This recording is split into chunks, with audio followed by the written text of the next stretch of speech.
Mi nombre es Judith Vidimara del Pino Flores y presento el tema de naturaleza de los antígenos y anticuerpos. Todos los días nuestro organismo entra en contacto con miles de sustancias extrañas que pueden hacernos daño o provocar alteraciones, conduciendo a la aparición de una enfermedad. Es por esta razón que nuestro cuerpo posee toda una serie de barreras y mecanismos de defensa, de acuerdo con nuestro sistema inmunológico, que nos protege constantemente del ambiente externo e incluso de cualquier anormalidad que pueda darse en el interior de nuestro organismo. Entonces, a cualquier molécula que el sistema de defensa identifica como extraño es un antígeno. Aquí tengo un ejemplo de un antígeno, ¿sí? Estos serían los antígenos que andan en el ambiente y que nos pueden atacar fuertemente en nuestro cuerpo. Cuando un linfocito B se enfrenta a un antígeno, es estimulado para madurar hasta convertirse en una célula plasmática, que luego produce anticuerpos, también denominados inmunoglobulinas. Estos anticuerpos protegen al organismo ayudando a otras células a ingerir a los antígenos, inactivando las sustancias tóxicas producidas por las bacterias, virus, hongos o parásitos. Los anticuerpos también activan el sistema del complemento. Cada molécula de anticuerpo consta de dos partes, una parte variable especializada en adherirse a un antígeno específico y otra que puede presentar 5 estructuras diferentes que determinan el tipo de anticuerpo que se deberá utilizar para atacar al antígeno. Esto es así. Miren, este es nuestro antígeno, ¿sí? Y este es nuestro anticuerpo. Se atrapa por estas partes que son partes de nuestro anticuerpo, donde en esta zona es donde se detecta qué tipo de anticuerpo es el que se está detectando para que se coma, digámoslo así, a nuestro antígeno. Entonces, la estructura básica de los anticuerpos o inmunoglobulinas están formados por dos tipos de cadenas proteicas, la L y la H, y hay dos cadenas idénticas largas o pesadas, y las dos cadenas idénticas cortas o ligeras formando una Y en las inmunoglobinas más sencillas. Las cadenas H y L están unidas entre sí por puentes de disulfuro. Esto es así, la estructura de un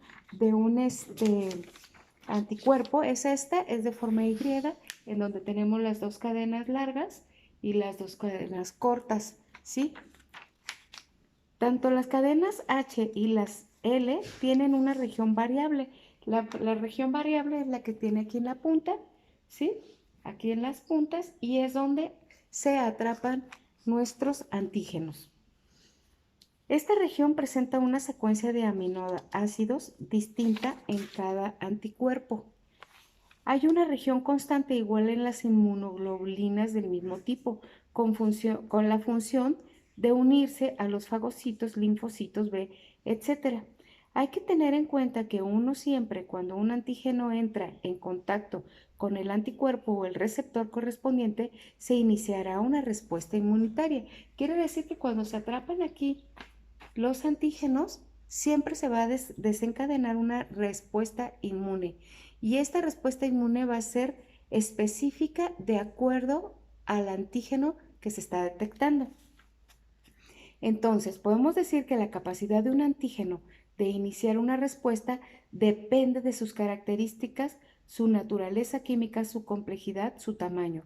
Para poder destruir a los invasores, el sistema inmunológico debe reconocerlos primero, es decir, debe ser capaz de diferenciar lo que es extraño de lo que es propio del cuerpo. El sistema puede hacer esta distinción dado que todas las células tienen moléculas de identificación en su superficie. Estas son tan específicas que los identifican como extraños. Quiere decir que esas se encuentran aquí, en estos picos, donde ahí se atrapan, ¿sí? Y se identifican como extrañas. En los humanos, estas moléculas de identificación que se encuentran en ese lugar dicho, se denominan antígenos de leucocitos humanos, HLA, o complejo principal de histocompatibilidad.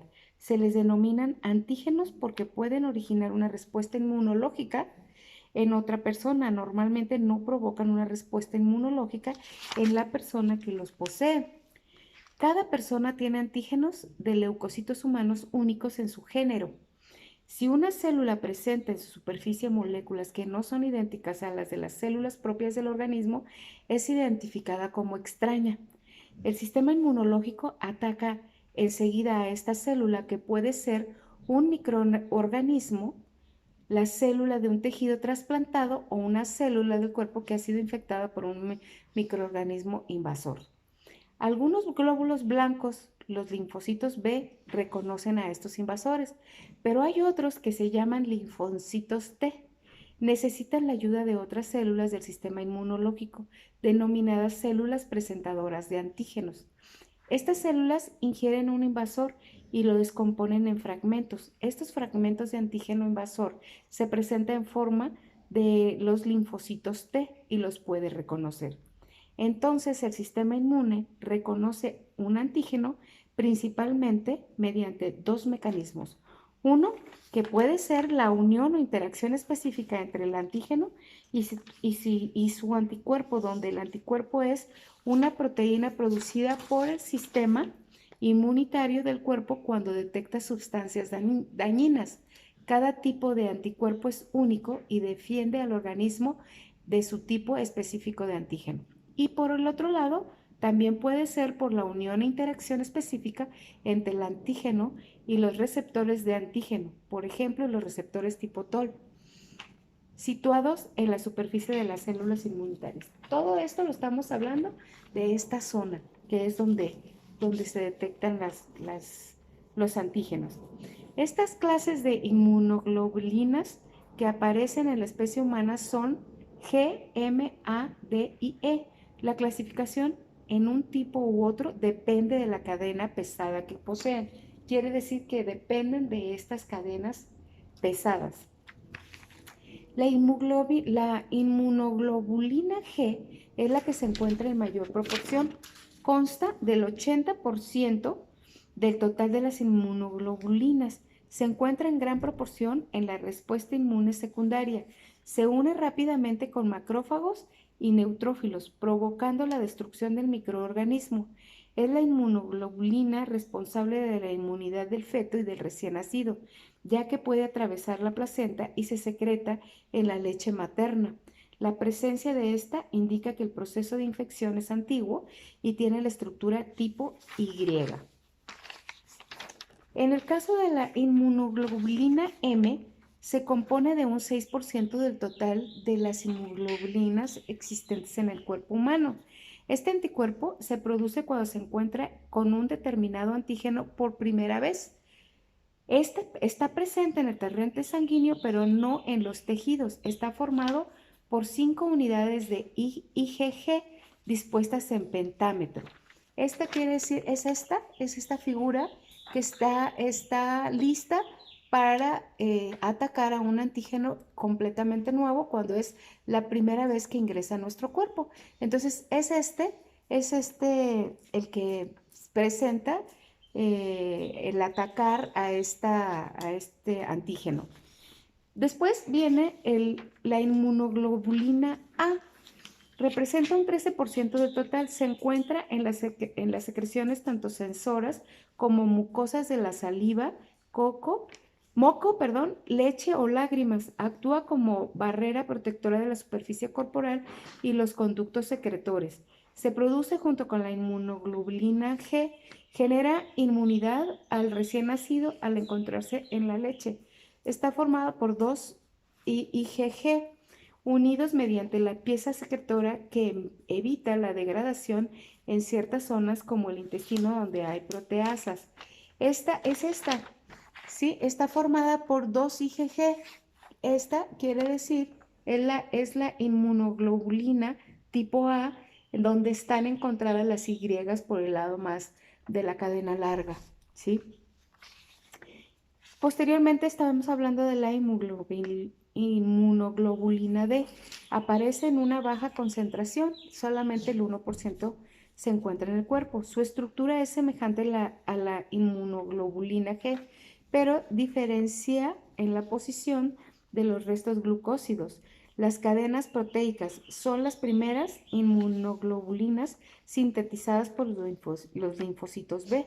Su función puede estar relacionada con la activación de estas células, ¿sí? La inmunoglobulina E se encuentra en concentraciones mínimas del 0.002% en el suero. Se encuentran en el suero y las secreciones que se liberan al exterior. Se une a receptores mastocitos y basófilos, haciendo que éstas generen histamina. Esta está íntimamente relacionada con los procesos alérgicos. Tiene la misma estructura que la IgG. Entonces, estas aquí las tenemos, son iguales que la IgG, ¿sí? Ajá, entonces, la IgE es la que tenemos, la,